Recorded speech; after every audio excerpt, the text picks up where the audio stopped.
Jamnagar city C division police સ્ટેશનમાં હાલ એક હત્યાના બનાવનો ધ્યાનમાં આવેલ છે. આ બનાવની વિગત એવી છે કે આ ગામના જે ફરિયાદી છે તેમના માતા ગત તારીખ 23થી ઘરેથી જતા રહ્યા હોય તે મુજબના એમને જાણવા મળેલું હતું.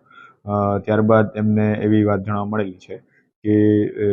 એ એમના નજીકમાં જે રહેતા વ્યક્તિ જે આ કામના આરોપી છે જેનું નામ છે વિજય વિઠ્ઠલભાઈ ઓડીચ, તેની સાથે એમના આડા સંબંધના કારણે કોઈ પૈસાની માગણીના ધ્યાનને આવતા આ આરોપી વિજય વિઠ્ઠલભાઈ ઓડીચ દ્વારા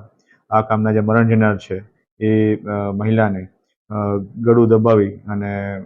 ગળા અને ફાંસો આપી એ દરમિયાન કરી અને એનું મૃત્યુ નિપજાવેલ છે. જે અનુસંધાને Jamnagar city C division police સ્ટેશનમાં ભારતીય ન્યાય સંહિતાની કલમ 103(1) મુજબ ગુનો દાખલ કરવામાં આવેલો છે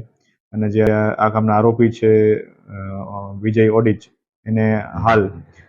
હસ્તગત કરી અને આગળની તપાસની કાર્યવાહી ચાલુ કરવામાં આવેલી છે.